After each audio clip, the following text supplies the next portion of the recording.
Obrigado, professor Elton pelo convite. Maravilha. Eu quero dizer, gente, para você que ainda não conhece o professor Rafael Rocha, ele é um professor de grego, ele é um professor de hebraico, ele é um teólogo, ele é pastor e ele é um grande acadêmico aqui no Brasil, que ele leciona também, assim como eu, ele leciona, parece... Você tem a sua própria instituição, não é isso? Você tem a sua própria instituição de ensino? Eu sou pastor da Igreja do Evangelho Graça e Verdade em Bragança há 7 anos. Nós temos uma sede e uma congregação na cidade de Bragança própria. Sou também diretor do Instituto IBGEB, que é o Instituto Bíblico Graça e Verdade, mas nesse momento eu estou exercendo as atividades de professor de hebraico, professor de grego, professor de exegese e professor de hermenêutica no Nacional Instituto Teológico Doxa, cujo o proprietário e diretor acadêmico é o pastor Osiel Gomes, comentarista da CPAD, Casa Publicadora das Assembleias de Deus, e ele é formado também em hebraico e grego, é um grande hebraísta, é um grande helênico professor de grego, e nos convidou para fazer parte do corpo docente do Instituto Teológico Doxa. Ele já tinha a editora chamada Doxa, desenvolveu aí também a questão do Instituto Teológico, que vai oferecer aulas de teologia, onde estou lecionando lá hebraico instrumental, grego instrumental, e estou nesse momento exercendo as minhas atividades como professor, né, como pastor aqui da Graça e Verdade em Bragança do Pará, mas como professor de teologia nas minhas áreas de atuação no Instituto Teológico Doxa, do pastor Osiel Gomes, nacional e internacionalmente conhecido por todos. Maravilha. O pastor Osiel Gomes falou que vai vir aqui no Arena, rapaz, mas ele não vem. Eu vou no Arena, eu vou no Arena, mas ele não vem, mas ele disse que ia vir aqui no Arena. Eu também estou aguardando aí aquele que tem a gramática, né, o doutor Lourenço Estelio Rega também, que ficou de vir aqui no Arena, estou Sim. aguardando, né? Então vai ser muito honorável, né, para nós aqui do canal, que receber essas autoridades aí, né, professor Dr. Lourenço Estélio Rega, e também o Osiel Gomes, né? O pastor Osiel Gomes. Senhoras e senhores, o pastor Rafael Rocha vai responder perguntas de vocês aqui, tá? De uma forma bem dinâmica. Você pode interagir com ele. Você, através de mim, você entra aí no chat, manda suas perguntas acerca do debate. Professor, esse tema, o que te chamou a atenção para você desenvolver esse tema? Debate é relevante ou só gera confusão? Ou, melhor dizendo, como está lá na thumbnail, né? O que te levou a querer esse tema? Por que você entende que esse tema deve ser declarado para o Brasil? Já dizia o falecido em saudosa memória, o professor Olavo de Carvalho, ele já dizia: fuja dos debates, a menos que de fato você tenha capacidade técnica para debater sobre o assunto em questão.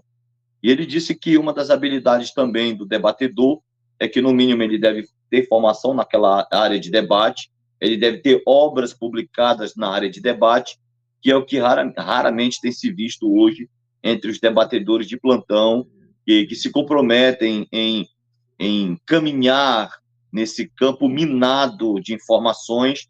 E eu achei interessante falar um pouco sobre esse assunto, porque o debatedor, ele é mais do que alguém que emite a sua opinião e contradita a opinião do outro. O debatedor, ele é alguém que está justamente ali, naquela posição de tentar defender aquilo que ele acredita ser a verdade. Até porque não existe duas verdades, só existe uma verdade. Ou você tem uma verdade absoluta e que precisa contestar aquilo que, obviamente, tem uma cobertura de verdade, mas não é verdade, relativizando o pensamento do outro. Na verdade, existe duas verdades nessa perspectiva do relativismo. Então, hoje em dia, as universidades aderiram que não existe uma verdade absoluta, tudo é relativo. O professor Elton tem uma verdade, eu tenho a minha verdade, e por eu ter a minha verdade, eu posso relativizar aquilo que o professor Elton Maia tem como verdade, e vice-versa também. O senhor Elton Maia pode relativizar a verdade que eu alego ter a partir dos pressupostos de sua própria, o seu próprio conceito, né, empírico, subjetivo de verdade. Então, a questão toda é a seguinte: existe duas verdades ou uma verdade única? E se existe uma verdade única, como essa verdade ela é provada? Então, existem essas questões do campo filosófico, que analisa a perspectiva, primeiro o conceito filosófico, técnico, do que é de fato verdade, e a verdade que transita em torno de um determinado assunto, aquele assunto que vai ser debatido, de fato, como é que ele é entendido, como é que se prova que aquilo que se está tentando defender é verdade. Então, é aqui que começa a nascer, de forma obviamente embrionária, o que seria um debate viável, mas infelizmente não é o que tem acontecido, porque hoje em dia os debates eles têm sido feitos por 90% de pessoas que não têm formação na área que estão debatendo. Existe 90% de pessoas que não estão preparadas psicológica e emocionalmente para debater. Existe uma questão dentro da psicologia, da psiquiatria clínica, a chamado eu cego, quando o cara, na verdade, ele quer defender uma coisa que não tem base, mas ele acredita que aquilo tem, baseado em uma série de suposições ou de pressupostos rasos, e não foi feito um processo científico de investigação sobre aquilo que se quer defender.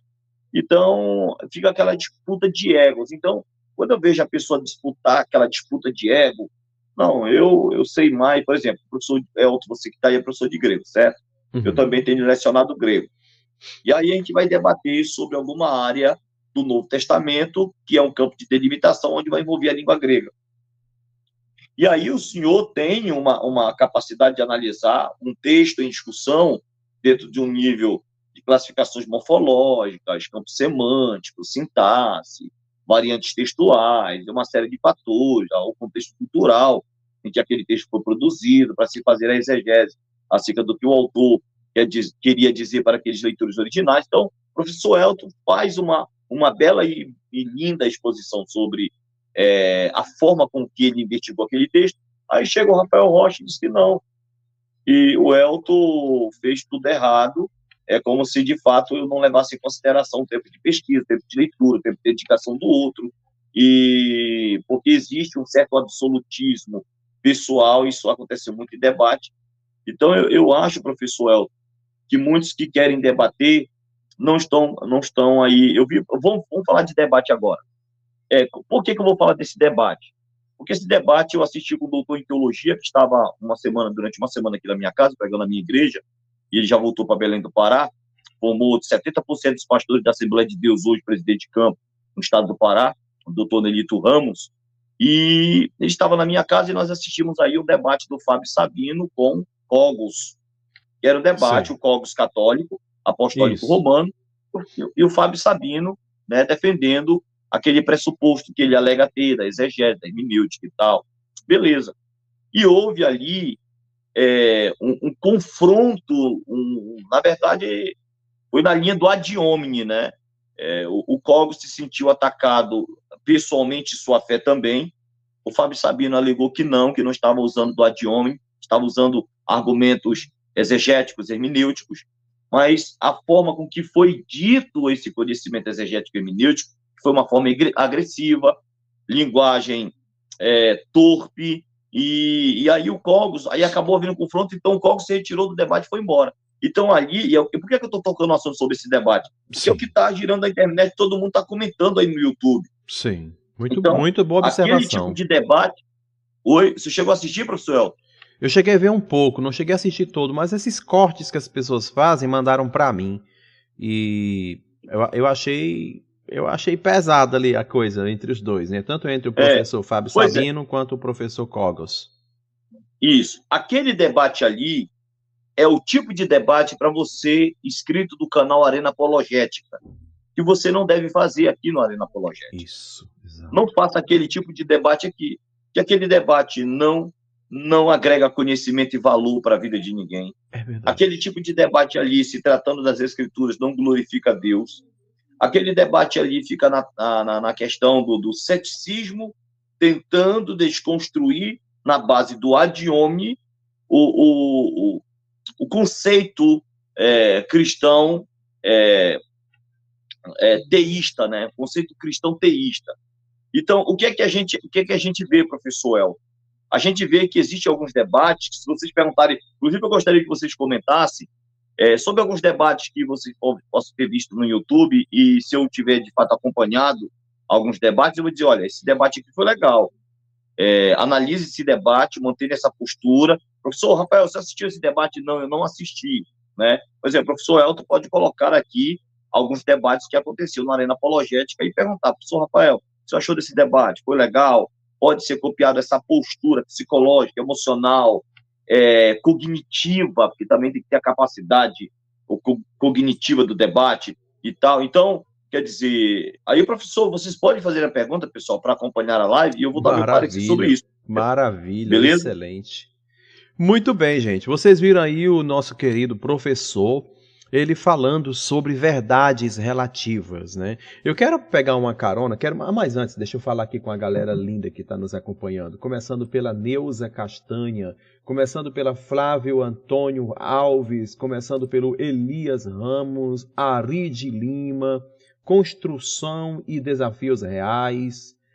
Temos aqui também a presença do Nelito Ramos, nosso querido cadeira cativa Wesley Mendes Kinder. Temos também Daniel Edrians, se eu falei seu nome errado, desculpa. Coloca o comentário, Elton, do Nelito Ramos, que eu achei interessante, que esse Nelito Ramos que comentou é o doutor em teologia que esteve na minha casa. Ele está comentando aí. Eu vou pegar o comentário dele, peraí. Já comenta novamente aí, doutor. Mas deixa eu ver aqui o restante da galera. Yuri Moraes e Daniel Adrian. Olha aí, gente. Tem gente grande aí no chat. Doutor, deixa eu ver aqui, achar ele aqui, ó. O Elias Ramos, falei. Deixa eu achar aqui. Como é que é o nome dele? Nelito Ramos. Nelito Ramos. Favoritei. Aí, antes de eu chamar o comentário do Nelito Ramos para você ficar com água na boca, deixa eu falar sobre Platão. Pegando uma carona na fala do professor Rafael Rocha, eu quero falar para vocês acerca de Platão, que foi de 427 a 437 a.C. A verdade, para ele, está no mundo das ideias ou formas. Ele acreditava que a realidade sensível, o mundo material, é apenas uma sombra imperfeita do verdadeiro conhecimento, que só pode ser alcançado através da razão e da contemplação filosófica. Muito bem. Você pode acompanhar a obra A República, né? O mito da caverna também, que Platão explica as percepções humanas comuns, como são sombras projetadas na parede de uma caverna. Eu me lembro que eu estudei isso na faculdade de teologia, professor Rafael Rocha. Bem no início, quando eu estudei filosofia. Mito da caverna. Rapaz, muito top isso aí. Bem, deixa eu pescar aqui o comentário do Newton Ramos. Não, como é que é o nome do doutor? Deixa eu ver aqui. Newton Ramos. Isso, você apertou em cima e depois tirou. É ele mesmo. Foi. Olha só, seguramente, primeiramente, seja bem-vindo, doutor Nelito Ramos. Seguramente esse tema é muito relevante para o debate. Nós enfrentamos da igreja odierna em suas mais agudas terras espirituais neste momento que antecedem o rapto da igreja. Eu sou paz. É brincadeira, doutor. Doutor, muito obrigado pelo seu comentário. E sim, odiernamente, como você muito bem falou, enfrentamos agudos conflitos e confusões, como já foi mencionado pelo professor Rafael Rocha. As pessoas às vezes fazem confusão, acham que vencer na apologética, fazer uma boa apologia, é gritar mais alto, é xingamento. Para uns, quem vence o debate é quem xinga mais. Professor, pode ficar à vontade para comentar sobre isso. Infelizmente, hoje, por exemplo, deixa eu falar uma coisa, que isso aqui é o que mais compromete a massa na hora de assistir um debate. Para a massa, quem é que ganha um debate? Para a massa eu falo para a massa leiga, que não tem conhecimento técnico sobre os assuntos abordados num debate específico sobre um assunto. Eles dizem assim mesmo, quem foi que falou mais bonitinho? Uhum. Então, quem falar melhor é aquele que ganha. Uhum. Não, nem sempre quem fala bem, que se expressa bem, que domina a homilética, que domina a arte da retórica e da oratória, é que vence um debate. Uhum. Um debate não é vencido só pelo poder da oratória, mas pela evidência e pelo número esmagador de provas que se apresenta com uma vasta fonte bibliográfica que acompanha a retaguarda do debatedor. Porque o debatedor, ele acaba sendo um anão subido nos ombros dos gigantes para embasar aquilo que vai ser exposto em seu discurso no debate. Então, às vezes, as pessoas, por exemplo, o professor Rafael Rocha eu não gosto muito da forma dele falar, ele tem um sotaque paraense um pouco diferente do carioca, diferente do paulista, diferente aí do cearense, né, Elton Maia, tem um sotaque diferente e tal. Então as pessoas vão muito por essa questão da dinâmica da comunicação, do sotaque, do poder de fala. Por exemplo, o professor e meu amigo pastor Zé Gomes é um grande acadêmico, mas as pessoas às vezes acabam não gostando daquela forma maranhense de falar galinha, oxente e tal, o jeitão dele, quer dizer. Então as pessoas hoje querem encontrar pelo em ovo para descredibilizar alguém que tem cabedal para provar aquilo que se quer propor. Então as pessoas elas estão ainda naquele nível da basicalidade de não saber quem de fato está vencendo um debate. Então sejam técnicos, mas infelizmente esse tecnicismo na avaliação de um debate, só por exemplo, eu vou ser sincero, não querendo subestimar, claro, eu respeito a capacidade cognitiva de todos são inteligentíssimos, eu nunca subestimo a capacidade intelectual de ninguém, mas, por exemplo, se tiver 2 professores de grego debatendo sobre um texto grego do Novo Testamento, somente pessoas que estudaram grego, ou no mínimo têm uma base de comentários ou de comentaristas que também transitaram na área do grego, que amenizaram, né, e crivaram um pouco a informação, vão entender. Então, não é qualquer pessoa que entende a linguagem técnica entre 2 professores de grego. O cara, no mínimo, tem que ter um básico. Por exemplo, eu vi um debate agora do professor Matheus Rangel defendendo o continuismo, a contemporaneidade dos dons espirituais, e eu vi um cessacionista presbiteriano. Cara, o cessacionista, Elton, ele foi entrar no grego sem saber nada de grego. O professor Matheus Rangel passou por cima dele igual um trator de esteira. E o camarada não é muito complicado. Quer dizer, cara, se você não é da área, por exemplo, vou dar um conselho para você que quer debater, porque hoje em dia tem a questão do ego, tá, Elton? Sim. Só porque o professor de Elton é professor de grego e eu não sou, mas mesmo eu não sabendo grego, eu vou debater com o professor Elton, que é professor de grego. Beleza, quer debater com o Elton? Cara, então pelo menos tenha a humildade de consultar os universitários. Mas o Elton vai falar de grego, eu não sei de grego. Mas eu vou consultar aí alguns professores de grego para ver o que é que eles acham e qual é a opinião deles sobre esse texto, antes de eu debater com o professor de grego e eu não saber do grego. Os caras nem fazem isso. Não fazem isso. Tem perguntas, né, professor? Tem perguntas que a gente chega a não fazer porque a gente sabe que a pessoa não vai entender. Aí você se cala e prefere não expor aquela pergunta. Não vou fazer porque não vai adiantar. É isso aí. Né? É isso aí. Por exemplo, o professor Matheus Rangel, no meu debate no Vejam Só, ele fez uma pergunta técnica do grego sobre o verbo terel e Apocalipse 3:10. O verbo é prientivo, volitivo, estativo e tal. Ele fez várias perguntas sobre aquele verbo, né? Eu disse verbo estativo na hora, pá, queima-roupa. Ele fez uma pergunta técnica e eu respondi a queima-roupa. Até o professor Euler disse assim, olha, se fosse outro cara, não responderia a pergunta do Elton Maia, a menos que, de fato, tivesse domínio sobre a língua grega. Porque quando o professor lhe pega, ou o cara sabe ou não sabe. Não dá para fazer, faz de conta, pessoal. A do professor Matheus, do Elton Maia ou do professor Matheus? Não, o professor Matheus me fez uma pergunta a queima-roupa, Matheus Rangel. Sim. No meu debate com ele lá no programa Vejam Só, na Rede TV em São Paulo. O verbo terel é um verbo frientivo, estativo e tal. Ele fez várias perguntas, eu respondi na hora, estativo. Quer dizer, muitas pessoas que estivessem no meu lugar para ver aquelas inúmeras perguntas do verbo terel naquele texto, teriam se embaraçado. Mas como eu sou professor da língua, eu entendo a linguagem. Com certeza. É uma pergunta, entre aspas, difícil, né? Realmente, porque vai envolver a necessidade de você ter o conhecimento, senão você não responde, né? As pessoas, na verdade, professor Rafael Rocha, os brasileiros, vou falar dos brasileiros, sou brasileiro, então eu falo com propriedade. A maioria de nós brasileiros, eu vou me incluir, tá? Não sabemos nem as regras básicas do nosso próprio idioma. Se você perguntar para os brasileiros o que significa um verbo estativo, eles não saberão. Eles não saberão o seu próprio idioma. Olha, o professor Ferreira estava no meu canal, foi agora esses dias.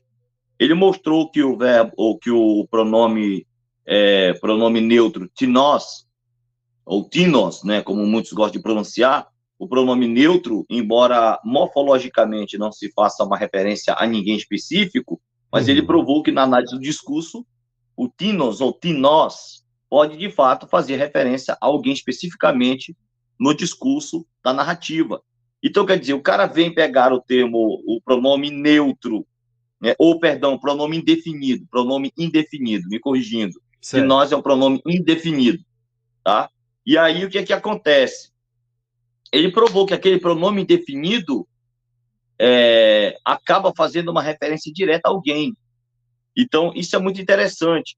E as pessoas não sabem disso, porque ficam ainda trabalhando na base da morfologia, na base da lexicografia, não entendem a análise do discurso da primeira, segunda e terceira pessoa do discurso naquela estrutura. Né? Eu sei disso porque eu uso muito análise de discurso na questão da avaliação do texto hebraico. As pessoas, por exemplo, professor, mas o pronome ele é fático, o pronome é enfático, o pronome é enfático. Vocês sabiam que existem pronomes enfáticos, tanto no hebraico quanto no grego, que faz função de voz média? Vocês sabiam disso? Que legal. O pronome enfático no grego, quando ele vem colocado antecedentemente, né? Ele é enfático pela sua colocação, pela sua estruturação. E ele é enfático nesse sentido, né? Mas no hebraico mas o mesmo pronome que é usado, como os pronomes que são usados como enfáticos, ele junto com... Inclusive, eles fazem função de voz média, mesmo acompanhado em verbos de voz ativa. Interessante isso. Mas aí você tem que pegar lá os pronomes enfáticos usados como voz média na gramática de Daniel Beual. Aí o cara fica assustado, égua. Eu pensei que isso aqui era só pronome enfático, mas aí isso aqui até o pronome faz função de voz média. Cara, isso aqui é um nível muito alto. Isso aqui é na cabeça da pirâmide, não é a dinâmica da sintaxe, né? É a dinâmica da sintaxe. É isso aí. Você foi cirúrgico na sua fala. Então, o que é que acontece? Para entrar num debate com o professor de grego, para entrar num debate com o professor de hebraico, você tem que conhecer sobre o assunto, ou consultar os universitários da área que você vai transitar e debater, para você não ficar, infelizmente, falando de um assunto que quem vai assistir vai dizer, poxa, o cara não sabe sobre isso. Existe uma questão também, professor Elton. Deixa eu dizer uma coisa para todos os debatedores que devem estar me assistindo, não só os inscritos do canal, mas provavelmente alguns debatedores estão me assistindo aqui. Sim. Você que vai debater com alguém, bote isso no seu coração e na sua cabeça. Você se torna uma pessoa pública. Sim. O seu debate vai ser comentado. Boa, garoto. Vai ser comentado o seu perfil psicológico, o seu perfil emocional, sua capacidade cognitiva, a fonte que você usou, os argumentos que você usou, os textos que você usou. Vão haver comentários em torno do seu debate, que você é uma pessoa pública. Por que eu estou falando isso? Porque hoje eu tive um problema com um pastor e não gostou que eu fiz um comentário do debate dele, porque eu fui informado que ele foi esmagado na exegese, praticamente foi isso que me foi dito, foi esmagado na exegese e ficou tremendo, nervoso, tentando desarticular o exegeta que estava acabando com ele naquele momento. Tá? Aí o que é que eu percebi? Aí ele veio, por que o senhor falou isso? Que eu estava nervoso, eu não temo nem o diabo, você não pode falar isso de mim. Eu digo, olha, só esse fato de o senhor estar aborrecido comigo, dizendo que não temo nem o diabo, já dá ideia, já praticamente expõe a sua capacidade emocional, cara. É tipo assim, não comentem a minha fala, não fale no meu nome, não comente os meus debates. Então não debata, amigo, não debata. Entendeu? Então não faça live, não exponha conteúdo no YouTube. Eu, como professor de hebraico, né, eu tenho conteúdo meu de hebraico que eu faço que a galera lá comenta, não concorda, discorda, faz outra live no processo de desconstrução da minha síntese, apresentando uma antítese daquilo que eu apresentei. Beleza, vá na sua força. Mas, quer dizer, então está acontecendo muito isso, entendeu? Aí eu conversando aí com dois aí, na verdade, com 3 professores, né, um suprassumo dos famosos do Brasil, eu disse, olha, eu não sou hater, sou pastor de igreja, sou professor reconhecido entre os professores acadêmicos da comunidade evangélica do país, tenho um canal ativo, e eu quero dizer o seguinte, não tem esse negócio de não toque em mim, entendeu? Tem que ter comentário. Então tem um grupo fechado só de comentaristas. Eu ia participar da live com eles. Mandar um abraço para o professor D'Angelo Lopes, né? Professor D'Angelo, não foi dessa vez, mas não vai faltar a oportunidade para você estar aqui conosco, tá? Que é um teólogo brilhante também, lá do grupo do Refúgio Teológico do professor Rafael Rocha, e é um grupo que só tem professores, tá, gente? E aí ele tá aqui, eu falei, realmente, ele ia participar, mas ele tinha outros afazeres, mas se ele quiser entrar na live ainda dá tempo, tá? Ainda dá tempo. Então, deixa eu pegar uma carona aqui na fala do querido professor Rafael Rocha, e dizer para vocês acerca do o que Agostinho declarou, né, destacou a relevância do debate para esclarecer verdade cristã e refutar heresias.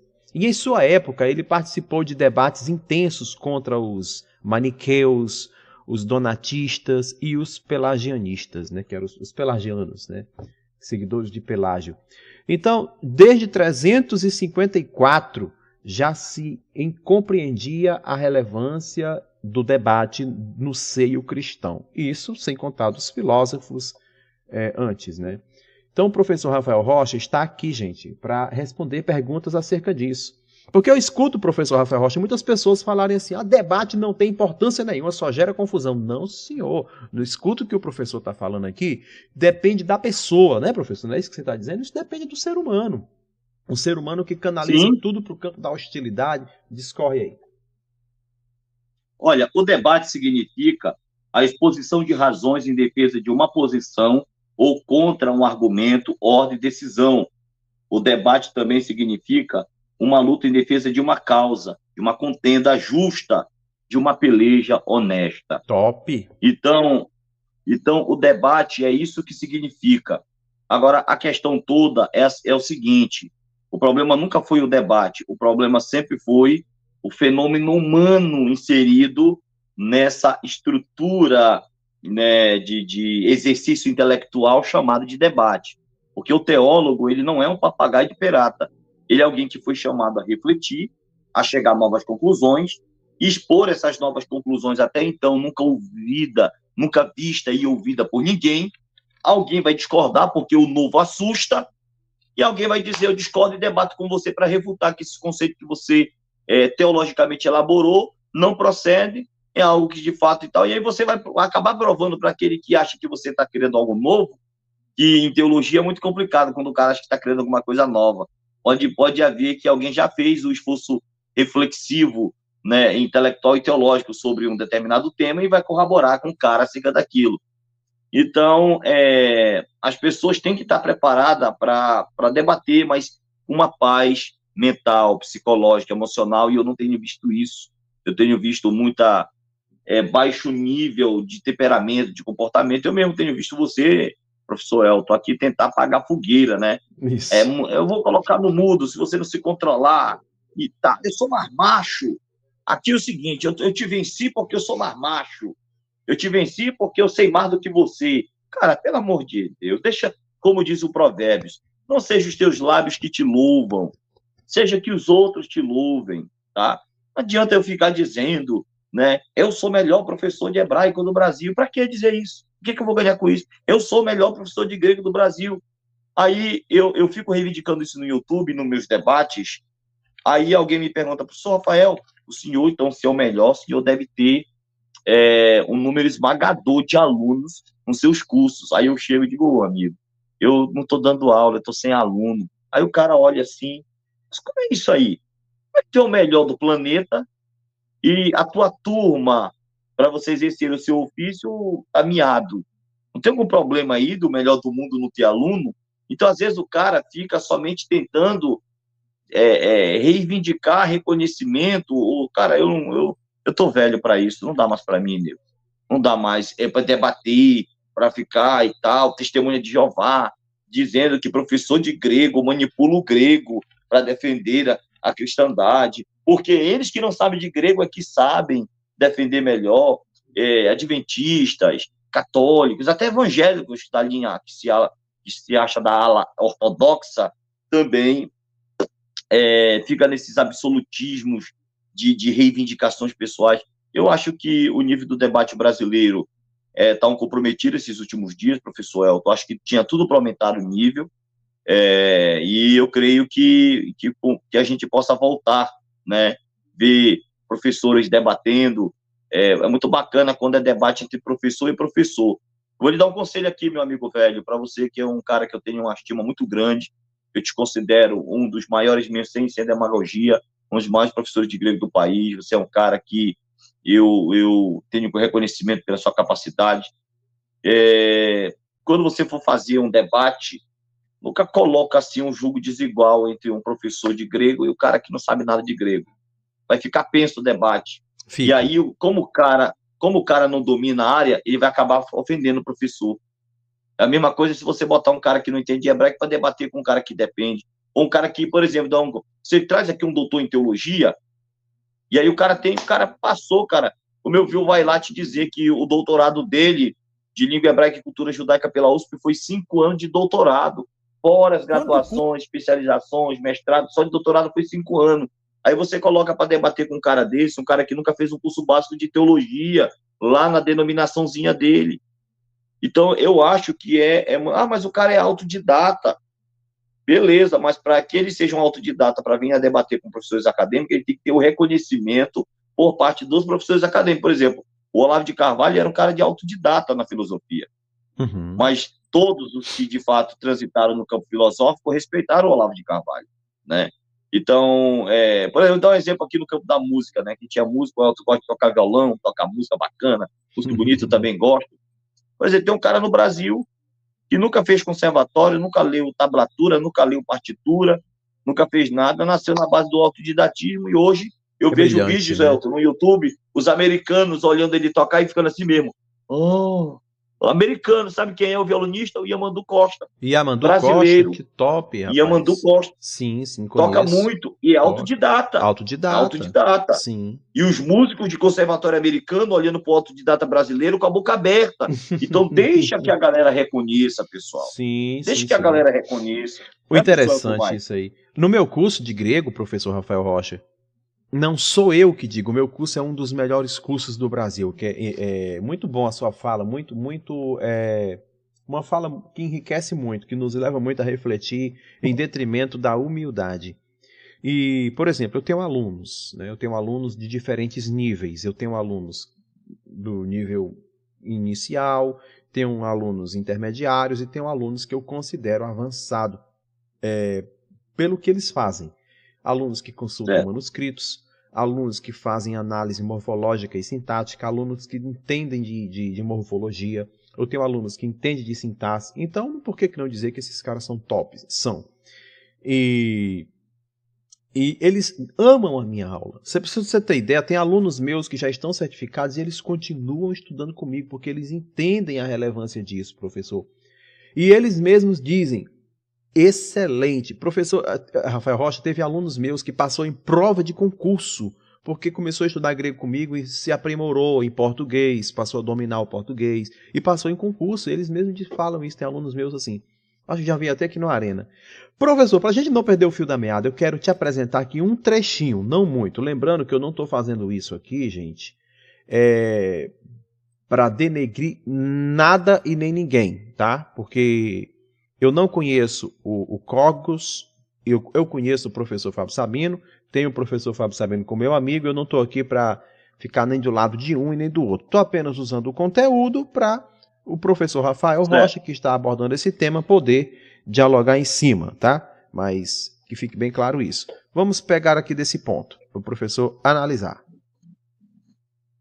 Aprender esse hermenêutico, exegese, dentro de uma neutralidade, só olha o meu raciocínio, por favor, dentro de uma neutralidade, ele não sofria tanto. Eu entendo isso, porque quando você dedica hermenêutico, exegese dentro de uma neutralidade, mexe com a fé, mexe com a crença realmente.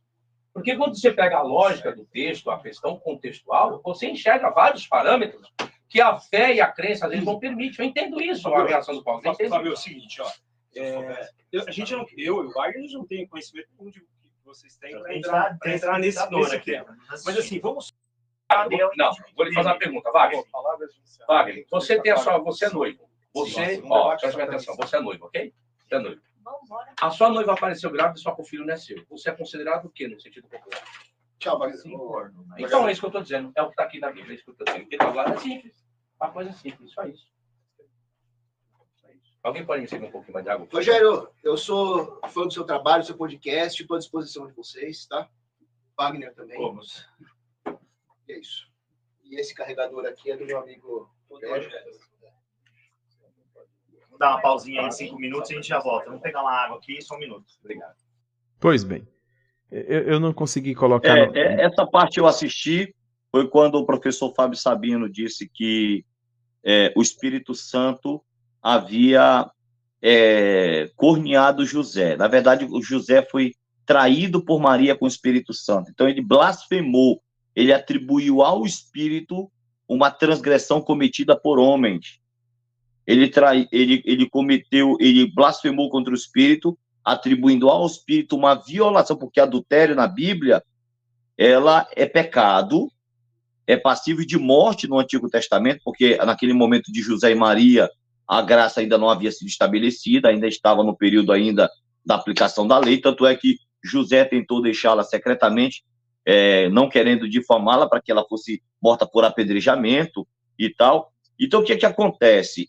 Esse tipo de argumento, no discurso de estou fazendo uma exegese neutra, por causa da lógica de agora, se a esposa de José concebeu um filho, não sendo de José, sendo de qualquer outro ser que não seja José, isso logicamente se chama traição, se chama adultério. Só que quem está gerando em Maria o verbo encarnado, na verdade, não é homens, é o próprio Deus. Então, na verdade, a posição do Cogos foi de não suportar ver até o próprio, porque o Espírito Santo é Deus, o próprio Deus sendo afrontado num alto nível de blasfêmia. E a postura do Cogos, por não ter capacidade técnica de provar, o que é que o Cogos era para ter feito ali? Pessoal, eu vou provar que José não foi traído por Maria com o Espírito Santo. Eu vou provar que o Espírito Santo, ele não é um agente transgressor. Eu vou provar que o Espírito Santo... Sim. Eu vou provar que o Espírito Santo é um ser divino, da divindade, da trindade, preservador da lei, preservador da santidade, é um agente santificador e não violador da própria lei que Deus estabeleceu. Então, o que é que está acontecendo? O Fábio Sabino usou da lógica para desconstruir aquele conceito ortodoxo que todos conhecem. Maria concebeu do Espírito Santo e, obviamente, o Espírito Santo é Deus. Mas o que é que o Cogos não teve? Capacidade psicológica, emocional, cognitiva e técnica de mostrar o contrário. A postura do Cogos também foi uma postura infantil. Não era para ele ter se levantado da live e ter ido embora do podcast. Ele era para ter ficado e ter provado o contrário. Então, o que é que eu percebo? Além de não ter tido o preparo necessário, e no final o Fábio Sabino disse para os convidados do podcast, quando trouxerem alguma pessoa para debater comigo, eu, sendo da área da exegese, trago um exegeta para conversar comigo. Não trago uma pessoa que defenda crença e fé. Trago um exegeta. São esses pontos... Sabino, desculpa interromper, querido. São esses pontos que o professor Fábio Sabino tem razão. Nesses pontos que você abordou aí, no sentido... Não, claro, eu também discordo do professor Fábio Sabino, quando ele diz que o Espírito Santo ali cometeu adultério, essas coisas todas, claro, e respeito à interpretação dele. Mas nisso que você falou agora, eu super concordo. Quem vai debater com o professor Fábio Sabino tem que ser um exegeta. Não adianta você levar um confessionalista, você levar um mero dogmático, eclesiológico para debater com alguém acadêmico que vai fazer análises fundamentadas em línguas originais e para chegar a uma conclusão, né? Realmente, não é como você falou no início, não dá para debater com alguém que conhece as línguas usando eu creio, eu penso, eu acho. Realmente não dá. Tem que ter fundamentação, né? E lógica contextual, obviamente. Uma outra questão também que eu achei interessante ali foi o Fábio Sabino. Eu acho que você passou, né? Colocou no final já, mas teve uma parte que o Fábio Sabino disse que o apóstolo Paulo ele desarticulou e desconstruiu a circuncisão praticamente indo contra o estabelecimento da circuncisão pelo próprio Deus. Então, olha aí o Fábio Sabino. O Fábio Sabino usou o seguinte argumento.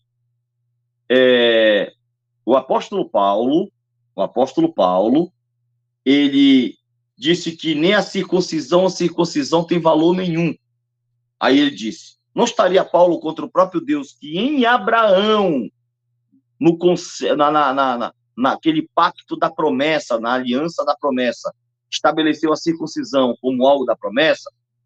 Aí o que era para o Cogos ter respondido? Eu digo, olha, Fábio Sabino, esse é o seu conceito lógico sobre isso. Se Deus estabelece em Gênesis o pacto da aliança com Abraão e o selo dessa aliança é a circuncisão, e o Novo Testamento, Paulo diz que a circuncisão não tem validade nenhuma para a construção da vida cristã no Novo Testamento, o que era para o Cogos ter feito? Era para ter usado o seguinte argumento. Por que a igreja dos gentios não precisa se circuncidar? Porque quando a igreja se torna o corpo de Cristo, a igreja é circuncidada em Cristo. Ou seja, o corpo humano de Cristo, na sua encarnação, já havia sido circuncidado. E agora a igreja, que não é só o corpo místico, ela também desfruta da humanidade de Cristo na sua essência. Então, muita gente não sabe disso dentro do aspecto da eclesiologia, tá, professor El? Eles vão dizer o seguinte, não, CNPJ não é igreja. A igreja é o corpo místico de Cristo. É o corpo espiritual. Não. A igreja desfruta da humanidade de Cristo também. Paulo chega a dizer lá em Colossenses, que ele disse assim mesmo, eu completo no resto das aflições de Cristo na minha carne pelo seu corpo, que é a igreja.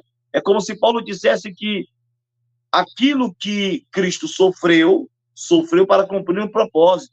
Mas aquilo que ainda faltou Cristo sofrer, ele continua sofrendo através da sua liderança apostólica a favor da igreja. Então, a igreja, de uma certa forma, é circuncidada em Cristo.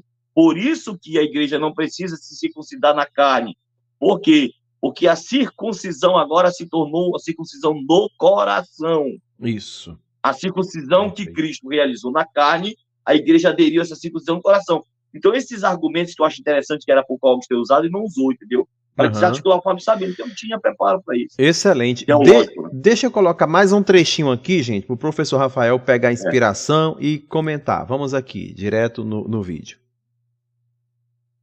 A transubstanciação não passa de uma heresia. A consubstanciação de Martinho Lutero é outra heresia. E o memorialismo que criaram é outra heresia. O que mais tem as pessoas ensinando em cima dos púlpitos, como pastores, padres e bispos, não passa de heresia. Cuidado, viu, senhores? E olha que eu não sou ateu, hein? Você é um falso profeta. Eu vou profetizar na tua vida aqui agora, Cogos. Você é um falso profeta. Eu vou profetizar na tua vida aqui agora, Cogos. Falso profeta. Ele não pode xingar o sacramento da Eucaristia. Por que não pode? Porque você está xingando o Cristo. Por que o seu Deus não me fulmina aqui, então? Por que o teu Espírito Santo me fulmina? Sabe porque me fulmina? Porque não tem poder para porra nenhuma. Nem o teu Deus, nem o teu Espírito Santo, nem o teu apóstolo, nem a tua igreja católica tem poder. Espera chegar o para nada. Espera chegar agora. É agora. Cadê o juiz? Não é agora. É agora. Cadê o teu Deus, Cogos? Cadê os teus apóstolos, Cogos? Cadê a tua igreja católica, Cogos? Não serve para porcaria nenhuma. Você fala igualzinho. É para isso. Você está falando igualzinho os fariseus. Você está falando igualzinho os fariseus no Calvário, mas igualzinho. É isso que você é um fariseu. Deus, por que não desce da cruz? Você é um mau ladrão, cara. Você é um mau ladrão. Você está falando da mesma coisa. Você está falando da mesma merda que o mau ladrão na cruz. Eu sou o bom ladrão que vai pro paraíso, Cogos. Vai lá, vai nessa, cara. Eu vou pro paraíso. Eu já estou com a salvação garantida. Foi Jesus Cristo. Eu decido. Eu sou Deus, Cogos. Você não decide caralho nenhum. Vou pedir uma pizza. Você não decide caralho nenhum. Vamos recomeçar. Você quer uma pizza do quê? Eu quero pizza. Quer comentar, professor? Quero comentar, né, acerca do que ele falou sobre a transubstanciação, a consubstanciação, a simbolização. Eu acho que, de fato, pouco se foi dito sobre essa questão, né? E eu acho interessante falar um pouco sobre isso aí, porque é o seguinte, eu tenho, inclusive, aqui um material, né, que eu gostaria de ler um pouco sobre esse assunto, porque muita gente interpreta de forma equivocada, né, essa questão. Eu acho que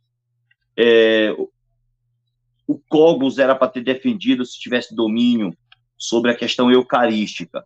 Cristo, quando ele disse lá, fazer isto, ele disse lá, isto é o meu corpo. Este verbo, isto é o meu corpo, ele não disse, isto parece meu corpo, ele não disse, isto simboliza meu corpo, não. Jesus disse, isto é o meu corpo. É por isso que a Igreja Católica acredita que a hóstia, literalmente, é o corpo de Cristo. Por causa que nos evangelhos, o verbo isto de fato, descreve que o pão, no momento da celebração eucarística, acaba se transformando e materializando o corpo de Cristo. Só que nós, teólogos protestantes reformados, nessa linha protestante, acreditamos que não, acreditamos na simbolização, tá? Que o corpo, o pão na Santa Ceia, simboliza espiritualmente o corpo de Cristo. Então, o que é que está acontecendo? O Cogos não teve conhecimento para refutar sobre essa questão, né? Para poder mostrar o contraditório. Eu acho que ficou faltando isso, ficou devendo muito essa questão, não foi feita exposição. Agora, essa questão dos palavrões do Sabino, contestando a autoridade do Cogos, a autoridade da sua doutrina, a autoridade dos seus representantes espirituais apostólicos, a autoridade da sua igreja, a forma da linguagem profana, que aí está longe de ser uma norma culta do falar, né? É uma linguagem profana. Eu acho que ele poderia ter mudado o vocabulário, né? E a questão, às vezes, professor Elton, um debate não fica legal, né? E assistir o debate dele, poxa, o cara está dizendo que Paulo é um safado. Se você pega outras partes, ele chama Paulo de canalha. Usa palavrões que eu estou usando agora, não sei exatamente as palavras que ele usou, mas eu vi que ele chamou palavrão para Paulo, para Pedro, né? E tudo. Eu acho que... No debate isso é desnecessário, né? Porque quem está ouvindo pode gerar problema para ele por intolerância religiosa. Hoje isso é crime no Brasil. Então, o cara tem que ter muito cuidado, professor Elton. As nossas palavras, além dela ter poder, elas devem ser endosadas num debate público, numa exposição pública, nessa perspectiva. Ainda mais no YouTube, que é uma plataforma mundial, né? Estamos exatamente aqui hoje sendo vistos por grande parte do país, mas por muitos países do mundo estão nos assistindo agora. Brasileiros espalhados por muitos países do mundo estão nos vendo agora. Então, isso tem que ser dosado. Então, você que quer debater, poxa, tem uma linguagem polida, né? Use das técnicas da pudicência linguística para você, ou faça um processo de leitura vasta, porque a gente percebe pelo vocabulário, pela linguagem, pela comunicação, o alto nível de leitura que a pessoa tem. Às vezes a pessoa tem um baixo nível de escolaridade, um baixo nível de leitura, e você percebe pela exposição vernacular, pela exposição, né, de linguagem. Então, isso é muito complicado. Então, eu acho que os debatedores tinham que se preparar. E no final, o Sabino confrontou a fé do camarada, mas ficou ali, né? Fazendo aquela graça, porque aquela é a postura de alguém que está emocionalmente ali mais... controlado. E o cara não aguentou, né, mais controlado, e o cara não aguentou ter a sua fé contestada. E sabe que, paz, meus senhores, eu tenho visto esse posicionamento do Cogos se aborrecer até entre evangélicos. Os evangélicos vêm para o debate sem oração, vêm para o debate sem jejum, vêm para o debate sem paz espiritual. Os caras já chegam mesmo... Já teve um caso no Brasil, professor Elton, de debate entre duas pessoas, parece que é conhecido, tem vídeo até no YouTube, e um cara matou outro. Uma pessoa assassinou a outra. Meu Deus. Aí eu vou procurar esse vídeo, depois eu vou te mandar lá no privado, e você coloca aqui para servir de ilustração acerca dessa nossa live. Um cara matou o outro no debate bíblico. 2 pastores debatendo a Bíblia, um pastor matou o outro. Meu Deus. O que é que eu posso dizer? Um falso pastor, né? Porque debate... Eu queria que a galera entendesse isso, pessoal. Debate não é para quem quer, é para quem Deus quer. Debate não é para quem... É para quem Deus quer, para quem Deus capacitou, para quem Deus ungiu, para quem Deus preparou, para quem Deus deu a sabedoria, o conhecimento, a ciência. Boa, garoto. Muito bem. Arrasou agora, hein? Entendeu? Então, às vezes, o cara não é nascido de novo, o cara não estudou direito, o cara tá na carne, o cara quer... E agora eu vejo os debatedores aí, lutadores de karatê, lutadores de sumô, lutadores Aí só vejo o pregador de kimono e tal, e tudo. E agora eu sou karateca, eu sou judoca, aí qualquer coisa, eu dou um golpe mortal e tudo. Quer dizer, cara, pelo amor de Deus, aí já pensou se eu fosse o pregador carnal? Né? Eu não ia treinar negócio de judô, de karatê. Eu ia botar uma ponto 40, enquanto o cara vir dar golpe montar em cima de mim, eu paro ele com uma bala em cima do peito. E aí, como é que a gente vai fazer? Isso não é de Deus, amigo. Não é de Deus. Vocês não estão vendo que isso não é de Deus. Então, eu vou dizer pra galera, você que não tem... olha, vou te dar um exemplo aqui. O Marcos Granconato, eu sabia que dificilmente, eu acho difícil ele voltar ainda no programa Vejam Só em São Paulo. Sério? Você sabia que o Marcos Granconato quase infartou várias vezes debatendo no Vejam Só? Foi. Eu tô te dizendo porque eu sei disso de fonte certa, de fonte confiável. E disseram para mim, os bastidores da RIT São Paulo, que o Marcos Granconato ficou praticamente desequilibrado. A esposa dele, várias vezes, toma um remédio antes de você ir lá para lá debater. Tem vídeo do Marcos Granconato, não Vejam Só, ele mesmo dizendo. O pastor Heber Concarelli perguntou, e aí, você tá bem? Rapaz, minha mulher disse que é para me ter calma, porque eu só falta infartar. Cara, isso não dá para ti, amigo. Não dá para ti, debate não é para todo mundo, Elton. Sim. Você tá entendendo, amigo velho? Sim, tô entendendo. Não é para todo mundo. Concordo plenamente. Não é para todo mundo, pessoal. Entendeu? E hoje em dia os caras estão debatendo. Aí a gente tem um grupo, por exemplo, como eu tenho no grupo Refúgio Teológico Top, que eu comento. Eu comento os debates que acontecem na Arena Apologética dos professores. Eu comento debates que acontecem em muitos programas do YouTube, programas de televisão, programas de rádio. O nosso grupo é um grupo de professores. E lá entre nós a gente comenta. Aí sabe o que a galera fez lá? Eu tive que remover uma galera, já tem uns 2 que eu vou remover de lá. Pegaram um áudio de um comentário meu, que eu fiz acerca de um posicionamento emocional de um debatedor. Aí o debatedor veio para cima de mim. Por que você comentou que eu estava nervoso? Eu não tenho nem o diabo. Aí disse assim mesmo. Quer dizer que agora ninguém pode mais tocar. Vocês estão na mídia e ninguém mais pode tocar. Não pode mais comentar. E professor, outro ponto também, diante de tudo que você está falando aí, que eu sinto necessidade de se dar atenção, são os fundamentos. Por exemplo, existem pessoas que no debate defendem certos pontos, certas perspectivas, certos viés, que quando você apresenta um conceito que é antagônico ao que a pessoa defende, e que você fundamenta o que você está defendendo, quer dizer, você apresenta fundamentação bíblica, histórica, qualquer que seja, e parece que é feito vista grossa para aquilo que você está apresentando. Parece que não tem sentido o que você está apresentando. Por exemplo, deixa eu agora botar um pouquinho de lenha na fogueira, porque afinal de contas esse momento de botar lenha na fogueira também é importante para nós. Olha só, existe uma questão aí chamada de... Em resumo, treta gera engajamento. Treta gera engajamento. Essa é verdade. Gera, mas tipo assim, por exemplo, sem parcialidades. Eu vou citar aqui um trecho de Apocalipse, que fala acerca do Aionios, né? Aionios quer dizer eterno. Aionios se define por eterno. De eternidade em eternidade significa algo que não tem fim.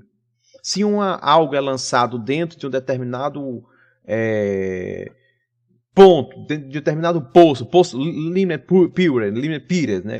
Piros, que é o lago de fogo, Limne Piros. Se é lançado dentro do lago de fogo algo, e ali vai queimar de eternidade a eternidade. O texto diz que não terá fim, que queimará para sempre, que o bicho não morre. Não está dizendo que ali vai queimar para sempre? Vai. Está dizendo isso? Está. Por que algumas pessoas, algumas religiões, acho que as Adventistas do Sétimo Dia, as Testemunhas de Jeová, literalmente falando, tendem a interpretar como se ali fosse um Aionios, eles conceituam, eles tentam trazer uma definição para Aionios de uma forma totalmente assim que eu não consigo entender.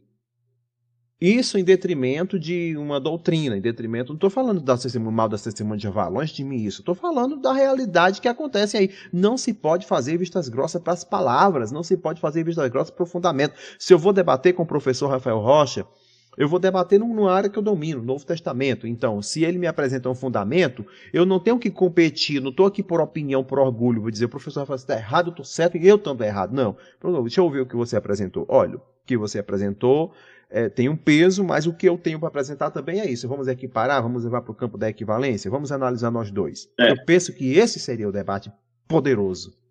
Porque Jesus debateu, professor Rafael Rocha. Jesus debateu, o maior debate da história aconteceu em Mateus capítulo 4. Fala um pouco. Porque houve ali, na verdade, uma tentativa de uma tentação diabólica em fazer Jesus. Jesus foi tentado não só na sua humanidade, mas até sua divindade foi tentada. Jesus teve uma dupla tentação. Uhum. E quando Satanás tentou a humanidade, teve resistência, mas foi quando ele tentou tentar a divindade, ele, na verdade, foi banido daquele momento da tentação. Cristo usou sua autoridade divina para, de fato, expulsar o tentador. E ali foi no jogo da Escritura, né? O Satanás tentou pegar um versículo isolado do Salmo 91 e disse, lança-te daí para baixo, porque está escrito, dará ordem aos anjos teu respeito para te guardarem, para que tu não tropece com o teu pé em pedra. Mas só que aquele versículo isolado do Salmo 91 era para cumprir a profecia de Daniel 7, que o Messias viria nas nuvens com os anjos. Então ele queria forçar o cumprimento da profecia de Daniel. Uma outra questão toda interessante é o debate de Jesus com Satanás, do ponto de vista bíblico, né? O debate de Jesus com os saduceus acerca da ressurreição. Tá? Jesus debateu com Satanás. Agora eu vejo a galera dizendo, professor, eu vejo a galera dizendo, para que debate? Só basta a gente crer no evangelho. Jesus debateu. O apóstolo Paulo debateu com os saduceus, e quando teve que falar de questões da ressurreição, aonde os fariseus estavam presentes no momento da celeuma, Paulo tirou o corpo de lado e deixou fariseus e saduceus debatendo junto. Paulo foi estrategista.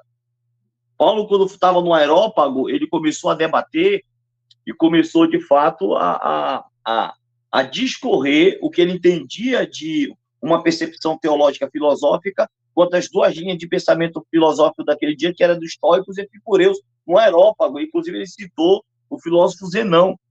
Então, Paulo era um camarada que debatia, os apóstolos debatiam com os judaizantes, os apóstolos debatiam com os gnósticos, os apóstolos debatiam com os agnósticos, Cristo debateu com os fariseus, Cristo debateu com os saduceus, o Novo Testamento inteiro foi produzido sobre um profundo confronto, o próprio Evangelho de João foi escrito dentro de uma perspectiva apologética para defender a fé cristã dos cristãos da Ásia Menor contra os gnósticos daquele dia, que dizia que Cristo parecia carne, mas não era carne. Aí João escreve, mas o verbo se fez carne e habitou entre nós, e vimos a glória do unigênito do Pai, cheio de graça e de verdade. Então, aquele evangelho foi escrito dentro de uma perspectiva para refutar as heresias dos gnósticos. Então, dos agnósticos. Então, o que é que acontece? Não adianta você achar que o Novo Testamento não tem debate. No Antigo tem. Paulo, falando lá em 2 Timóteo, diz que Janes e Jambres resistiram a Moisés. Houve um confronto de poderes e de compreensão entre Moisés e os bruxos negros, né, do continente africano, do Egito, sobre a liderança de Ramsés. Então, o que é que acontece? Houve confronto. Elias confrontou os falsos profetas de Baal. O Antigo e o Novo Testamento, pessoal, fala sobre confrontos entre homens que têm uma compreensão correta de Deus e da Escritura e homens que são falsos profetas, que servem a divindades errôneas e pagãs. Então, todo o Novo Testamento, o Antigo, está sob debate. Por exemplo, você votou em que presidente da República? Você até disse, não, eu não sei em quem eu vou votar ainda. Depois do debate dos presidenciáveis, eu vou votar. Seja no Lula, no Bolsonaro, seja lá em quem for. Então, você tem que a sociedade é regida por debate, professor Elton Maia. Existe debate político. Sim, sim. Existe debate jurídico. Jurídico, perfeito. Inclusive, no meu curso de debate, eu falo sobre tudo isso. Sim, sim. Professor Rafael Rocha. A sociedade é regida por debate. Sim. Aí a galera... Parabéns por você estar adotando esse modelo aí de compreensão, porque é o que eu tento dizer, o que eu tento gritar aqui. A vida é um debate. Olha o que diz aqui, ó. Vou ler em português. A seguir foi Jesus levado pelo Espírito ao deserto para ser tentado pelo diabo. E depois de jejuar 40 dias e 40 noites, teve fome. E então o tentador, aproximando-se, lhe disse: se és filho de Deus, manda que estas pedras transformem-se em pão. Ali já começa um confronto espiritual, obviamente. Jesus, porém, respondeu, aqui se inicia o debate: está escrito, não só de pão viverá o homem, mas de toda palavra que procede da boca de Deus. Aqui Jesus usou a Bíblia como citação, está escrito, obviamente a Torá, obviamente o Antigo Testamento. E aí, o que é que acontece? Respondeu, está escrito, não só de pão viverá o homem, mas toda a palavra que procede da boca de Deus. E então, saiu aqui, desculpa, deixa eu pôr aqui novamente rapidinho. Aí ele disse assim: e colocou sobre um penáculo do templo. Foi algo muito profundo. Obviamente, isso aqui não foi meramente um debate, mas aconteceu um debate na ocasião. E ele disse: se és filho de Deus, atira-te abaixo, porque está escrito. Olha o Satanás distorcendo, né? Também está escrito: aos seus anjos dará ordem a teu respeito para te guardarem, e eles te sustentarão nas mãos para não tropeçarem em alguma pedra.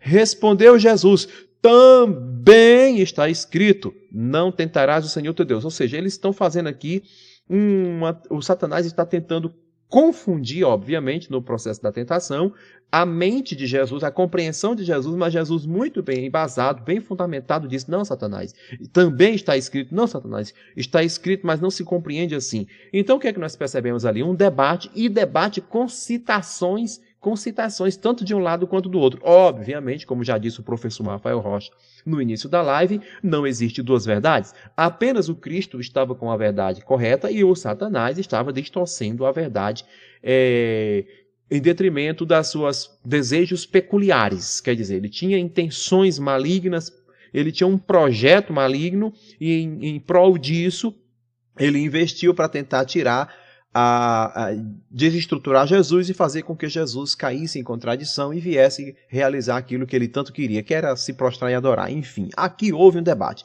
Em Timóteo, professor, está escrito em 2 Timóteo, repreenda e redargue-as com toda longanimidade e doutrina, mas tu, né, está escrito assim, aquilo ali, a Bíblia está mandando você ser capaz de redarguir. Você sabe o que... Não, professor, perguntando para ele, mas para o público. Você sabe o que é redarguir? Você sabe o que é redarguir? Redarguir é você repreender, você defender, você fazer apologia.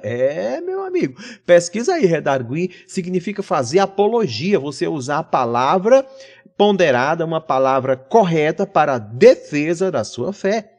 Então, por que algumas pessoas desprovida de um pouco mais de informação vai dizer que o debate não é bíblico, que o debate é bíblico? Sim, rapaz, não tem para onde correr, o debate é bíblico. Agora, o que não é bíblico é os comportamentos a qual o professor aqui presente, Rafael Rocha, ele está pontuando. Certos comportamentos são desnecessários, que causa outras, sabe, outras inspirações conflituosas, que geram mais algo drástico do que edificante. Enfim, você entende, você vê no decorrer da live aí, você volta aí, você vê o que o professor falou acerca disso. Então, o debate é bíblico, o debate ele deve ser saudável. E os homens, como disse o professor Rafael Rocha, têm que ter competência emocional para estar diante daquele que vai dizer diferente dele. Sabe? Mas sabe o que é, professor, que eu vejo? São pessoas que parece que têm medo de admitirem que estão erradas. Por exemplo, eu sou pós-tribulacionista, né? Exemplo. Eu só falo nisso, né? Só porque é o único ponto que eu defendo abertamente aqui no Arena, por isso que eu falo nisso, né? Dentro da soteriologia, eu defendo o calvinismo, mas não digo que sou calvinismo. Dentro da cristologia, eu também tenho as minhas defesas, mas não, enfim. Mas não me posiciono publicamente. Mas aqui publicamente digo, sou pós-tribulacionista. Por que você deixou de ser pós-tribulacionista? Professor Rafael Rocha. Porque você estudou. Eu era professor em Belém, né? Eu fui pastor da Assembleia de Deus durante muito tempo. Dei aula lá no INCIT, Instituto de Ciências Teológicas e Humanas, na Assembleia de Deus em Belém do Pará. E eu lecionava escatologia e no seminário nós tínhamos que ensinar o todo da questão, o pré, o mid e o pós. E aí, eu ensinando, eu dizia, este seminário é um seminário confessional da Assembleia de Deus e defende que a igreja não passará pela grande tribulação. Então, como eu vim da Assembleia de Deus, eu, a priori, tinha que ensinar essas 3 correntes no seminário, porque ela tinha que ter o conhecimento todo. Mas eu, obviamente, por lecionar durante muito tempo, já tinha feito o exame sobre a Escritura e já tinha chegado à conclusão de que a escatologia mais biblicamente confiável era o pós-tribulacionismo. Isso eu cheguei lá há 10 anos atrás, tá? Cheguei a essa conclusão. Então, aí depois eu comecei a não ler, uma coisa é você ler, é estudar os argumentos e as fontes usadas por George Led, naquela obra da Bem-aventurada Esperança. Então, eu já tinha, obviamente, do ponto de vista bíblico, uma profunda inclinação para o pós-tribulacionismo, mas foi definitivamente lendo a obra de George Led que eu finalizei me posicionando como pós-tribulacionista. Não sou pós-tribulacionista da linha do George Led, porque eu acabei me distanciando no meu modelo de pós-tribulacionismo, usando argumentos mais polidos do ponto de vista do hebraico e do grego, no trabalho de exegese, que o próprio George Led não fez isso, e eu acabei tendo um modelo que eu acredito que é um pouco mais avançado de pós-tribulacionismo que o George Led, que já é uma obra que foi publicada há muito tempo, onde todo aquele argumento, obviamente, se tornou obsoleto e vencido, mais que para os iniciados em escatologia pós-tribulacionista, já tem uma luz e uma direção. Então, eu me tornei pós sob base de pesquisa, e hoje estou, inclusive, escrevendo uma obra que eu vou publicar agora, em nome de Jesus, em 2025, eu quero terminar agora e lançar essa obra, chamada O Pós-Tribulacionismo como a Única Verdade Escatológica, né? Foi esse um termo, tanto que muitos pré-tribulacionistas, que aí isso é muita arrogância da sua parte, o pré-tribulacionismo também é uma verdade, como é que o pós é a única verdade escatológica? E aí me bateram nisso, eu digo, não, cara, é um tema sugestivo para que as pessoas possam, de fato, verem que a proposta ali é confronto, mas foi por pesquisa e conhecimento de causa. Deixa eu também, professor Rafael Rocha, até você quiser apresentar a Bíblia aí em grego e em hebraico, desculpa, em grego e em português ou em grego, como você queira. Olha, outro ponto também que eu vejo em debates, né, as pessoas tendendo a mais a questão da hostilidade do que se chegar a um denominador comum, é quando se trata, por exemplo, do continuismo que você mencionou aí agora há pouco, os dons espirituais, né? Por exemplo, é muito complexo, eu admito, né? Claro, eu sou o menor da casa de meu pai, mas mesmo assim eu vou falar. Como exegeta, eu admito que é muito, muito vago você estabelecer que sim, estabelecer que não. Eu sou mais tendente a estabelecer que sim, que ali a glosse, ali no Atos capítulo 2, sejam línguas não idiomáticas por conta do contexto. Nós não temos na Bíblia Sagrada, exceto Atos capítulo 2, cristãos falando em línguas idiomáticas, a não ser supostamente em Atos capítulo 2. Então, quando você traz esse assunto para o campo das ideias, o que é que vai gerar? Celeuma. O que é que vai gerar? Opiniões. As pessoas se fecham dentro do seu próprio universo e não querem compreender o universo do outro. E isso resulta em quê? Resulta em você não se dar a oportunidade de contemplar o diferente. Você acha que eu não contemplo o pré-tribulacionismo buscando me engajar? Contemplo. Eu só uso pré, né? Beleza. Mas o que eu quero dizer, professor Rafael Rocha, com isso? Queria que você até comentasse sobre essa questão ali em Atos capítulo 2. Eu, particularmente, acho burocrático você dizer assim, não, esse texto beneficia as línguas idiomáticas. Não, não beneficia. Eu, logo de início, já vou dizendo, o texto não dá base para você beneficiar as línguas idiomáticas por conta do reterais glossais, e o texto também não vai dar base para você ali sustentar unicamente nesse versículo os dons espirituais. Eu disponho de outros textos a mais para falar de dons espirituais. Mas algumas pessoas batem o martelo e dizem, aqui são línguas idiomáticas, não tem dons espirituais, as únicas línguas faladas entre os cristãos são línguas idiomáticas, quer dizer, línguas aprendidas, estudadas, antes estudadas, para depois falar. Comenta sobre isso, qual que é a sua visão sobre isso? Eu entendo que esse texto ele não é suficiente nem para concluir que é idiomática e nem para concluir que não é idiomática. Então ali vai mais de uma análise contextual, comportamental das personagens envolvidas ali na narrativa. Como que você vê essa porção da Bíblia, professor Rafael Rocha? Olha, a proposta de Jesus para os seus apóstolos é que eles deveriam serem revestidos de poder para testemunhar sobre a ressurreição de Cristo desde Jerusalém, Judéia, Samaria e até os confins da terra. Agora, como se vai testemunhar sobre as grandezas de Deus reveladas em Cristo, se os apóstolos daquele tempo não tinham capacidade de fazer um curso do CCIA, de cursos de idiomas? Então, o que é que Deus fez? Deus acabou fazendo com que aquela limitação fosse quebrada pela intervenção sobrenatural do Espírito para capacitar aqueles que estavam no cenáculo a testemunhar das grandezas de Deus nas línguas dos partos, medos, elamitas, da Capadócia, do Ponto da Ásia, da Panfilha. Então, ali, de fato, para testemunhar, ele mesmo dizia, como é que, pois, os ouvimos falar das grandezas de Deus em nossa própria língua, matéria que somos ouvidos? Ali é uma coisa. Agora, lá em 1 Coríntios 14, Paulo disse que aquele que fala em língua, ele não fala aos homens, ele fala a Deus. Pois em mistério fala com o Senhor. Quer dizer, em mistério, portanto, precisa de um intérprete. Ali, em Atos 2, não houve necessidade de intérprete, porque eles falavam em línguas conhecidas por todos aqueles que estavam vindo para Jerusalém para adorar. Mas em 1 Coríntios 14, não se precisa de intérprete.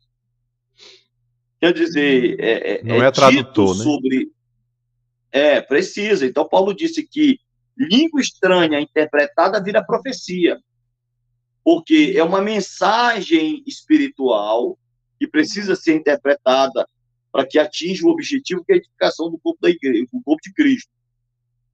Língua estranha, sem ser devidamente interpretada, não edifica o corpo de Cristo, só edifica aquele que fala, porque ele, em espírito, ele ora a Deus e se edifica, e fala bem. Embora seu espírito não saiba do que se trata, porque tem coisas que você fala em mistério, que você não sabe o que você está falando, a menos que Deus capacite você para entender de forma sobrenatural exatamente as línguas que também estão saindo através dos seus lábios. Então, eu sou de uma linha não cessacionista. Eu não acredito que os dons cessaram. Eu sou continuista. Eu acredito que os dons continuaram e eu acredito na contemporaneidade dos dons espirituais. Mas só que um fenômeno em Atos 2 é uma coisa e o fenômeno de 1 Coríntios 14 é uma outra coisa. Muito São bem. duas coisas distintas. Isso, interessante. Então, gente, esse é o professor Rafael Rocha. Deixa eu ver quanto tempo de live nós já estamos. Gente, vai deixando aí, ó. Vai deixando aí o seu like, você que está chegando agora, tá? Vai compartilhando essa live.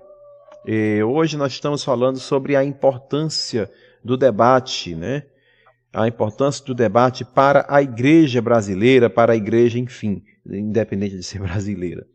O que você acha do debate? Deixa eu ver no chat o que é que nós temos de pessoas comentando aqui. Deixa eu só verificar aqui. Nós temos o Valdomiro Nascimento, que falou assim: criaram um personagem chamado Jesus para para embelezar as narrativas, surgiram essas demais. Não se trata de um personagem. Jesus é historicamente comprovado e muitos ateus já dialogam com essa ideia. O Yuri Moraes falou: se o debate é bíblico, porque nos concílios só criaram heresias. Depende da perspectiva, né? Para dizer que nos concílios só criaram heresias. De repente podemos dizer que nos concílios foram combater as heresias. Pode-se dizer isso também, mas não estou dizendo. Deixa eu falar um pouco sobre essa questão dos concílios. Manda ver. Os concílios foram feitos por eruditos. Boa. Homens que dominavam profundamente o hebraico, o aramaico bíblico targúmico e o grego.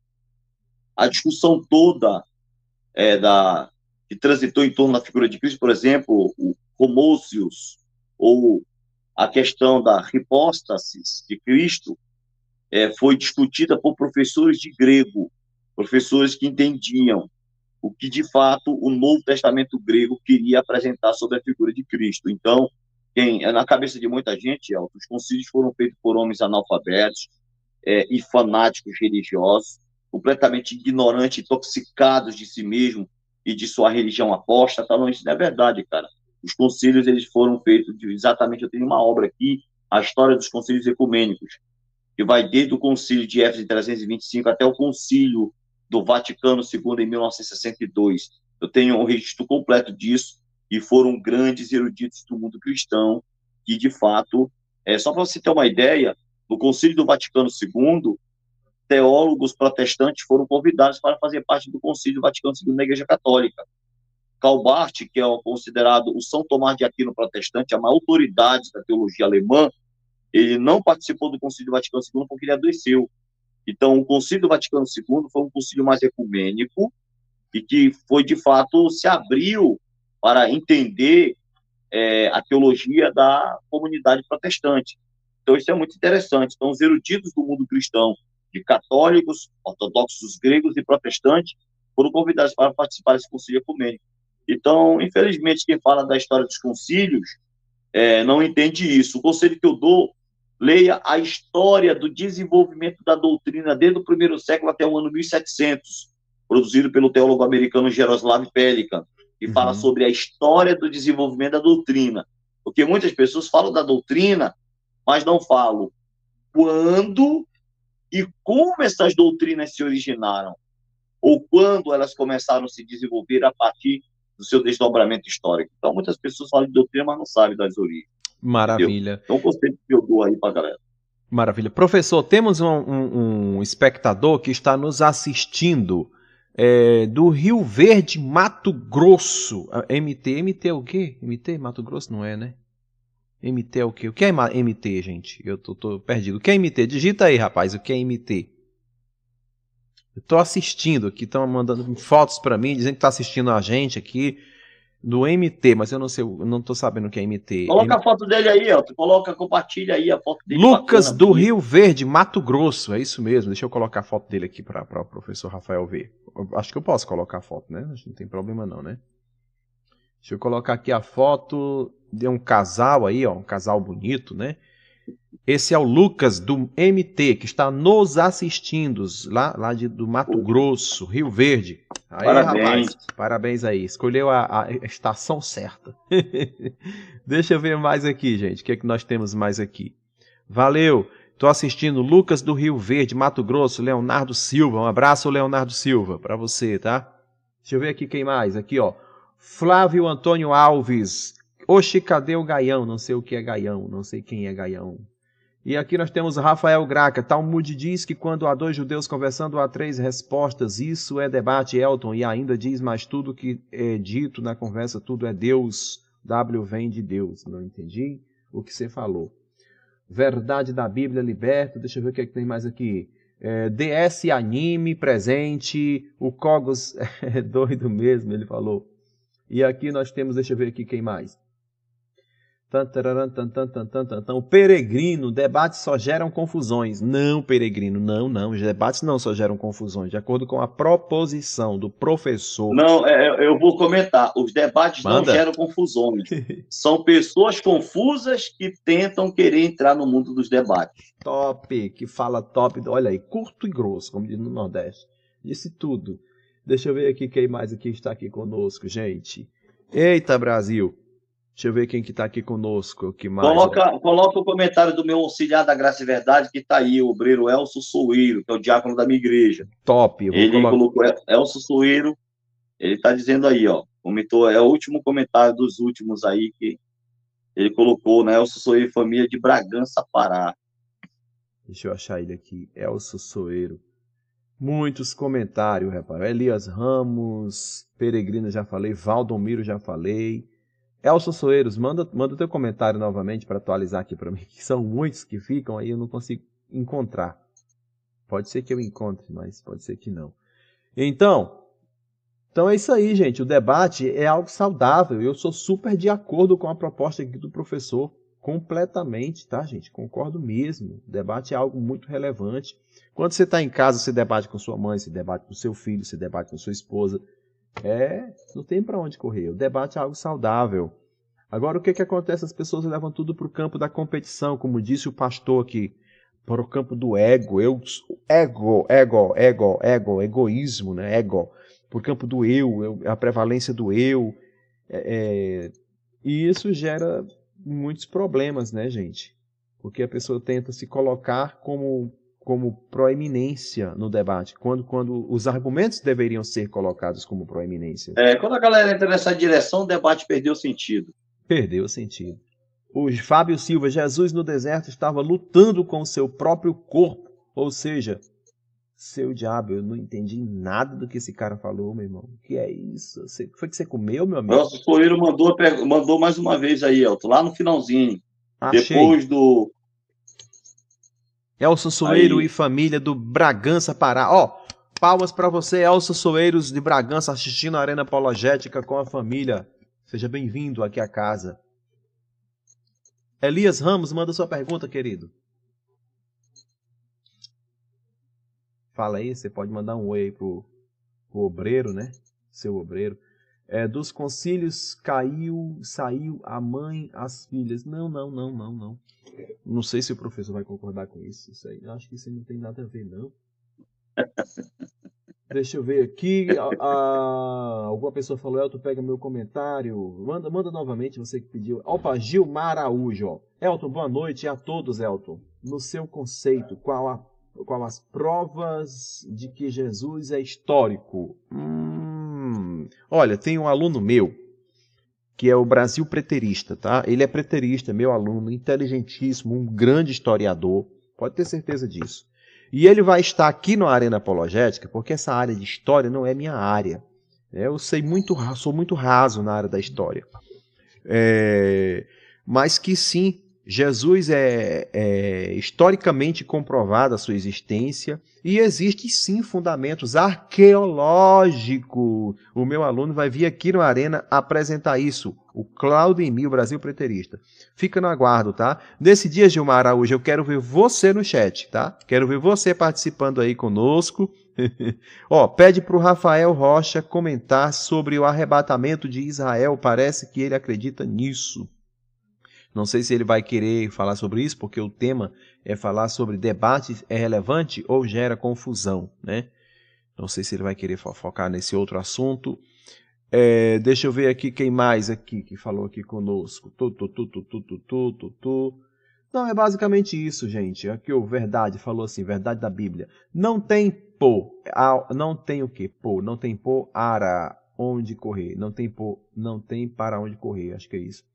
O testemunho de Jeová são as únicas que cumpriram os mandamentos de Jesus de ir pregar. Veja, Mateus 28, 19, Atos 20, 20, Atos 5, 42. Quer mais? Eita, nós. Então, existe uma grande confusão interpretativa ali, professor Rafael Rocha. Em Mateus capítulo 28, 19. Deixa eu colocar você um pouco nesse fogo, tá? Para a gente já ir para o apito final. Ali existe uma ordem de Jesus, em Mateus, da palavra, pedindo com que os discípulos vão e batizem em nome do Pai, em nome do Filho e em nome do Espírito Santo. As testemunhas de Jeová entendem que ali não pode ser compreendido em nome do Pai, do Filho e do Espírito Santo, porque o Espírito Santo não tem nome. Mas o contexto sugere que é em nome do e também do. Claro, gramaticalmente a gente sabe que o nome ali... Mas a questão ali é de equivalência moral, é de se identificar o mesmo valor equivalentemente. Como que você enxerga ali essa porção de Mateus capítulo 28, que fala do batismo? Olha, já foi definida uma regra grega para definir que é um único nome para os três, tá? É um nome para o Pai, um nome aquela palavra em nome do Pai, e do Filho, e do Espírito Santo. Então, é o único nome para os três.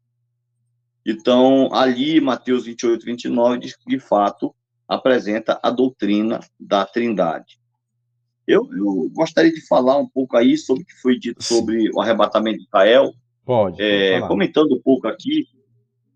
Pessoal, estudem o texto hebraico de Deuteronômio 34, estudem o texto hebraico de Isaías 68, dentro da sua perícope, estude o texto hebraico de Ezequiel 37, 21, estudem o Novo Testamento grego de Mateus 24, 31, estudem o texto de Romanos 11, 26, estude o texto de Apocalipse 14. Se com todas essas referências vocês não chegarem à conclusão de que, de fato, foi proposto um arrebatamento para Israel, então está pegando de Bíblia para vocês. Porque eu provo hoje o arrebatamento de Israel no Antigo e no Novo Testamento. Tá? E a própria forma com que Israel será reunida, desde uma perspectiva angelical, em Mateus 24, 31, porque vamos lá, professor El. Professor El, os pré-tribulacionistas não dizem que Mateus 24 é somente para o povo judeu? Diz ou não diz esse argumento? Diz. Eles dizem que não tem igreja ali em Mateus 24, no sermão profético de Mateus 24, não é correto? Eu acho que sim, eu acho que eles dizem isso. Eles dizem isso. E eles dizem que após a tribulação daqueles dias aparecerá, Mateus 24, 29. Após a tribulação daqueles dias aparecerá o sinal do Filho do Homem no céu, com poder e glória, e enviará os seus anjos para recolher dos quatro cantos da terra os seus escolhidos, ecléticos. Se essa reunião será feita por seres angelicais, então nós não estamos tratando de uma reunião feita por uma reunião de forma natural, tá? Não é judeu pegando um avião e indo para Israel, não, tá, pessoal? São seres angelicais que vão buscar de forma sobrenatural, arrebatando os judeus de todas as partes do mundo. E aí vocês têm que ler o texto hebraico de Deuteronômio 34, que o Dr. Champlin associa Mateus 24, 31 com Deuteronômio 34. Pega o comentário do Champlin do Novo Testamento, no aparato crítico, ele associa Mateus 24, 31 com Deuteronômio 34. E ele faz essa mesma associação. Então, infelizmente, eu acho que tem que ler os textos originais, trabalhar gramaticalmente o texto, ler os comentaristas e a opinião de eruditos sobre esse assunto, para depois vocês, fala sobre o arrebatamento de Israel, kkkk, como eu vi no comentário aí. Quer dizer, esse kkk é complicado para quem está fazendo kkk, porque eu sei que não fez a pesquisa e a investigação. Quando você vê um professor afirmar sobre uma coisa, a gente defende aquilo e debate. Por exemplo, Romanos 11, 26. O que é que diz aqui? Eu vou pegar aqui a Bíblia, tá? A Bíblia normal aqui. O que é que diz Romanos 11, 26? Cadê? Vamos lá. Romanos 11, 26. Se quiser compartilhar aí a tela do computador, também fica legal. Certo, vou Romanos compartilhar. 11. Pode pôr, que eu compartilho aqui, tá? Olha aí, vamos lá. Romanos 11, 26 diz que, assim, e assim todo Israel será salvo, como está escrito. Virá de Sião libertador, e ele apartará de Jacó as impiedades. O Romanos 11, 26 está ligado a Apocalipse 14, 6. Você está compartilhando? Coloca aí na tela, professor El. Coloca na tela aí o seu computador. Tá. Bota primeiro Romanos 11, 26. Tá, é porque eu tô com um problema que quando eu clico sai. Por isso que eu queria que você compartilhasse a sua. Aí eu boto aqui. Então beleza. Então pode botar aqui que eu coloco o meu aqui. Uhum. Apareceu. Pode colocar o meu aqui. Show. Meu computador tá com esse problema. Se alguém entender de informática aí, gente, fala aí, tá? Quando eu boto o Bibleworks aqui, que eu clico no Bibleworks, sai da tela. Não entendo o que é isso. Tá, vamos lá. Vou colocar aqui Romanos 11, 26. Certo.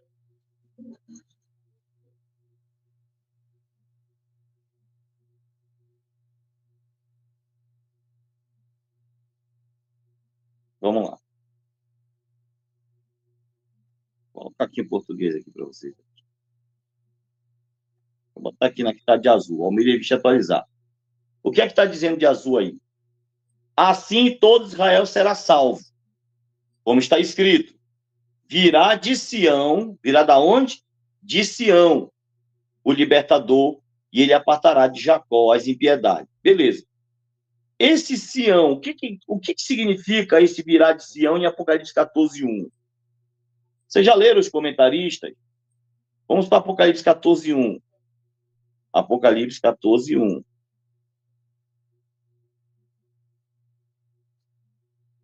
Vamos lá. Aqui eu tenho hebraico, aramaico, grego, eu tenho tudo, mas o portuguêsão não. Apocalipse 14:1. Olha aí, pessoal, de azul. Olhei, e eis o cordeiro em pé sobre o monte Sião. Aonde é que fica esse monte Sião? Na linguagem, no gênero literário do Apocalipse. O que é que significa o monte Sião?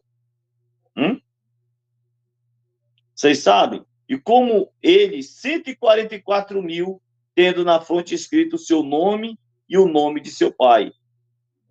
No Monte Sião. Onde é que fica esse Monte Sião aí?